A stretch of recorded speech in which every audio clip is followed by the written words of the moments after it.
Just update ಮಾಡಿ reboot ಮಾಡಿದೆ, ಆವತ್ತಿಂದ phone ಆನೇ ಆಗಿಲ್ಲ. Charging me around some 25,000.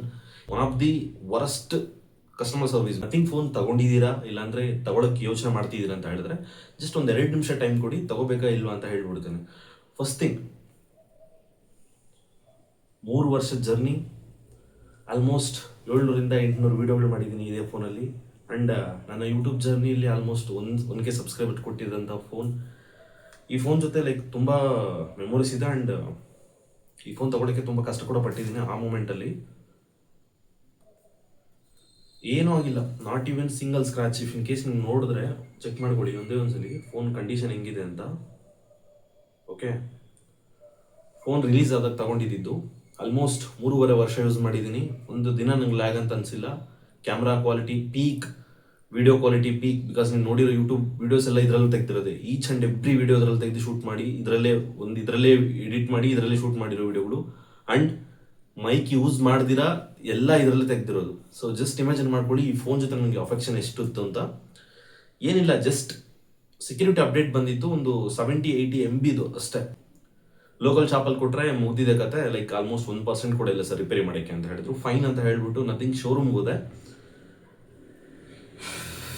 ಎಷ್ಟು ಚೆನ್ನಾಗಿ ರಿಸೀವ್ ಮಾಡಿದ್ರು ಅಂತ ಹೇಳಿದ್ರೆ, ನಾನು OnePlus ವಿಸಿಟ್ ಮಾಡಿದ್ದೀನಿ, ಸ್ಯಾಮ್ಸಂಗ್ ವಿಸಿಟ್ ಮಾಡಿದ್ದೀನಿ. Service centres top notch service ಕೊಡ್ತಾರೆ ಆ್ಯಂಡ್ ರೆಸ್ಪೆಕ್ಟ್ ಕೊಡ್ತಾರೆ. ನಥಿಂಗ್ ಶೋರೂಮಲ್ಲಿ ಇಂದಿರಾನಗರಲ್ಲಿರೋ ಸರ್ವಿಸ್ ಸೆಂಟ್ರಲ್ಲಿ ಕಾಫಿ ಕೊಡಲಿಲ್ಲ. ಆಲ್ಮೋಸ್ಟ್ 10 ಮಿನಿಟ್ಸ್ ವೆಯ್ಟ್ ಮಾಡಿ ಅಂತ ಹೇಳಿ 1 ಅವರ್, ಜಸ್ಟ್ ಏನು ಫೋನ್ ರೀಬೂಟ್ ಮಾಡ್ಕೊಡೋಕ್ಕೆ 1 ಅವರ್ ತಗೊಂಡ. ಫೈನ್, ಅದು ಫೋನಲ್ಲಿ ಇಶ್ಯೂ ಇದೆ, ಚೆಕ್ ಮಾಡಕ್ಕೆ ಮಾಡಿದ್ದೀನಿ ಅಂತ ಅನ್ಕೊಳ್ತೀನಿ.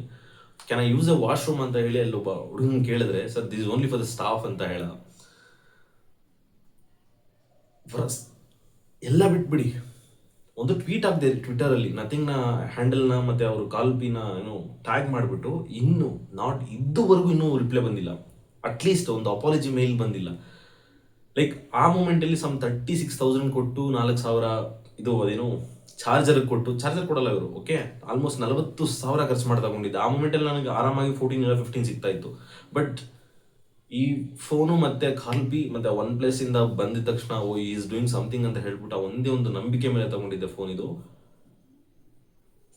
ಅರ್ಥ ಮಾಡ್ಕೊಳ್ಳಿ ನಿಮಗೆ. ಬಿಕಾಸ್ ಇಶ್ಯೂ ಏನಿಲ್ಲ, ಸೆಕ್ಯೂರಿಟಿ ಅಪ್ಡೇಟ್ ಮಾಡಿದ್ರೆ ಮದರ್ ಬೋರ್ಡ್ ಹೋಗುತ್ತೆ. ಆ್ಯಂಡ್ 25,000 ಕೇಳಿದ್ರು ಮದರ್ ಬೋರ್ಡ್ ಚೇಂಜ್ ಮಾಡ್ಕೊಡೋಕ್ಕೆ. ಆ್ಯಂಡ್ ಡೇಟಾ ಯಾವುದೂ ಸಿಗಲ್ಲ ಅಂತ ಹೇಳಿದ್ರು. ಫೈನ್, ಇನ್ನೇನು ಮಾಡೋಕ್ಕಾಗಲ್ಲ. ಆ್ಯಂಡ್ ಗೊತ್ತಲ್ವ ಹುಡುಗರ ಕಷ್ಟಗಳೇನು ಅಂತ. And finally back to again OnePlus. Because ಆ ಫೋನ್ ತಗೊಂಡು ಆಲ್ಮೋಸ್ಟ್ 3 ಡೇಸ್ ಆಯಿತು. ಬಿಕಾಸ್ ಏನಕ್ಕೆ ವಿಡಿಯೋ ಮಾಡೋಕ್ಕಾಗಿಲ್ಲ ಅಂತ ಹೇಳಿದ್ರೆ, ನನಗೆ ಈ ಫೋನ್ ಜೊತೆ ಇದ್ದದ್ದು ಅಫೆಕ್ಷನು ಮತ್ತು ಇದರಲ್ಲಿ ಶೂಟ್ ಮಾಡಿ ಎಡಿಟ್ ಮಾಡಿ ಬಂದಾಗ ಏನಂತಾರೆ ಆ ಫೀಲು OnePlus-ಅಲ್ಲಿ ಬರ್ತಾ ಇಲ್ಲ. So it's took me almost 3-4 days back to back ಡಿಪ್ರೆಷನ್ಗೆ ಹೋಗಿ ಮತ್ತೆ ವಾಪಸ್ ಬಂತು.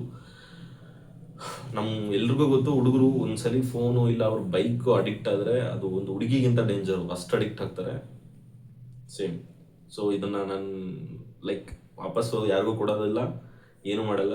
ಫ್ರೇಮ್ ಹಾಕ್ಸ್ಕೊಂಡು ಅವನ keep this with my entire life ಅಂತ ಡಿಸೈಡ್ ಆಗಿದ್ದೀನಿ. ಆ್ಯಂಡ್ ಇಫ್ ಇನ್ ಕೇಸ್ ಈ ವಿಡಿಯೋ ಕ್ವಾಲಿಟಿ ಏನಾದರೂ ಚೆಕ್ ಮಾಡಿ ಚೆನ್ನಾಗಿದ್ರೆ ವಿಡಿಯೋಗಳು ಪೋಸ್ಟ್ ಮಾಡ್ತೀನಿ. ಇಲ್ಲ ಅಂತ ಹೇಳಿದ್ರೆ I am planning to take some almost 3-4 months rest ತಗೊತೀನಿ. ಆ್ಯಂಡ್ ಜನವರಿಯಿಂದ ಹೊಸ ಫೋನ್, ಹೊಸ ಕ್ಲಾರಿಟಿ ಜೊತೆ ಬರ್ತೀನಿ. ಬಿಕಾಸ್ ಈ ಫೋನಲ್ಲಿ ಶೂಟ್ ಆಗ್ತಿರೋದು ನಾನೇ ಶೂಟ್ ಮಾಡ್ತೀನಿ. ಕ್ಲಾರಿಟಿ ಹೆಂಗೆ ಬರ್ತಿದೆಯೋ ಗೊತ್ತಿಲ್ಲ. ಎಡಿಟ್ ಟೇಬಲ್ ಮೇಲೆ ಕುತ್ಕೊಂಡ ಮೇಲೆ ಚೆಕ್ ಮಾಡಿ ವಿಡಿಯೋ ಚೆನ್ನಾಗಿ ಬಂದಿಲ್ಲ ಅಂತ ಹೇಳಿದ್ರೆ ಇವತ್ತೇ this is last video for the next 4 months. ಇಲ್ಲ ಅಂತ ಹೇಳಿದ್ರೆ ಐ ವಿಲ್ ಕಂಟಿನ್ಯೂ. ಬಟ್ ಈ ಫೋನಲ್ಲಿ ಮಾಡಿದಷ್ಟೇ ಎನರ್ಜಿ ಬರ್ತಾ ಇಲ್ಲ. ಹೋಪ್ ಸಿಗೋಣ ನೆಕ್ಸ್ಟ್ ವಿಡಿಯೋದಲ್ಲಿ. ಇಲ್ಲಿ ತನಕ ಚಾನಲ್ ನೋಡಿ ಅಂತ ಹೇಳಿ ಚಾನಲ್ ಸಬ್ಸ್ಕ್ರೈಬ್ ಮಾಡಿ. ಸಿಗೋಣ ನೆಕ್ಸ್ಟ್ ವಿಡಿಯೋದಲ್ಲಿ. Till then bye and thank you.